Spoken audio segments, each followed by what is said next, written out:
അടുത്ത ഡോക്യുമെൻ്റ് എന്ന് പറയുന്നത് നമ്മുടെ കൗൺസിൽ രജിസ്ട്രേഷനാണ്. അപ്പം നമുക്ക് ഡിഗ്രി കിട്ടിയാൽ നമ്മൾ ഏത് സ്ഥലത്താണോ പഠിച്ചത്, ഇപ്പോൾ എക്സാമ്പിൾ നമ്മൾ കർണാടകയിലാണ് പഠിച്ചത്, അപ്പം നമ്മൾ കർണാടക നഴ്സിംഗ് കൗൺസിലിൽ ആദ്യം പോയിട്ട് രജിസ്ട്രേഷൻ ചെയ്യണം. അങ്ങനെ കർണാടക അല്ലെങ്കിൽ കേരളത്തിലാണ് പഠിച്ചതെന്നുണ്ടെങ്കിൽ കേരള നഴ്സിംഗ് കൗൺസിലിൽ നമ്മൾ ആദ്യം പോയിട്ട് രജിസ്ട്രേഷൻ ചെയ്യണം. എവിടെയാണോ പഠിച്ചത് അവിടെ പോയിട്ട് രജിസ്ട്രേഷൻ ചെയ്യുക. ഈ രജിസ്ട്രേഷൻ ചെയ്ത് കഴിയുമ്പോൾ നമുക്ക് കിട്ടുന്നതാണ് നമ്മുടെ ലൈസൻസ്. ഈ ലൈസൻസ് കിട്ടിയതിന് ശേഷം ഉള്ള എക്സ്പീരിയൻസ് ആണ് കാൽക്കുലേഷൻ ചെയ്യുകയുള്ളൂ. അപ്പോൾ നമ്മുടെ ലൈസൻസ് ഏത് സ്റ്റേറ്റിലാണോ ആ സ്റ്റേറ്റിലെ തന്നെ എക്സ്പീരിയൻസ് ആകാനും നമ്മളെപ്പോഴും ശ്രമിക്കണം.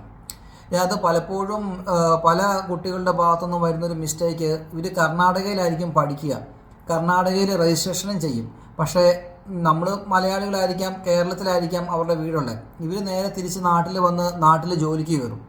നാട്ടിലിങ്ങനെ കണ്ടിന്യൂസ് ജോലിയൊക്കെ ചെയ്ത് 2 വർഷമൊക്കെ ആയി കഴിയുമ്പോഴായിരിക്കും ഇവർ ഈ വിദേശത്തേക്കൊക്കെ പോകാൻ നോക്കുമ്പം ഇവരുടെ എക്സ്പീരിയൻസ് വരുന്നത് കേരളയും ഇവർ പഠിച്ചേക്കുന്നത് കർണാടകയിലുമായിരിക്കും. അപ്പോൾ അത് രണ്ടായി വന്നു കഴിഞ്ഞാൽ പല വിദേശ രാജ്യങ്ങളിലും അത് അക്സെപ്റ്റ് ചെയ്യില്ല.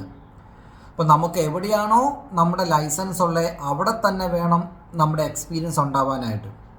ഇപ്പോൾ കർണാടകയിൽ നമ്മൾ രജിസ്ട്രേഷൻ ചെയ്തു, നമുക്ക് ലൈസൻസ് കിട്ടി, പിന്നീട് നമുക്ക് വർക്ക് ചെയ്യേണ്ടത് കേരളത്തിലാണ് എന്നുണ്ടെങ്കിൽ ഈ കർണാടകേൻ്റെ ലൈസൻസ് നമ്മൾ കേരളത്തിലേക്ക് ട്രാൻസ്ഫർ ചെയ്യണം. എന്നിട്ട് വേണം നമ്മൾ കേരളത്തിൻ്റെ അണ്ടറിൽ വർക്ക് ചെയ്യാനായിട്ട്. ട്രാൻസ്ഫർ ചെയ്യാനായിട്ട് നമ്മൾ കർണാടകേൻ്റെ ലൈസൻസ് കിട്ടിയതിന് ശേഷം അത് കേരള നഴ്സിംഗ് കൗൺസിലിൽ സറണ്ടർ ചെയ്തിട്ട് കേരള നഴ്സിംഗ് കൗൺസിലിൽ നമ്മൾ കർണാടകയിൽ നിന്ന് NOC എടുത്ത് കേരള നഴ്സിംഗ് കൗൺസിലിൽ പുതിയ നമ്മുടെ ലൈസൻസ് ഇഷ്യൂ ചെയ്യാൻ വേണ്ടി കൊടുക്കണം. അപ്പോൾ കേരള നഴ്സിംഗ് കൗൺസിലിൽ നിന്നും അവർ കർണാടകയ്ക്ക് മെയിൽ അയക്കുകയും NOCൻ്റെ കാര്യങ്ങൾ അവരവിടുന്ന് കണക്ട് ചെയ്യുകയും ചെയ്യും.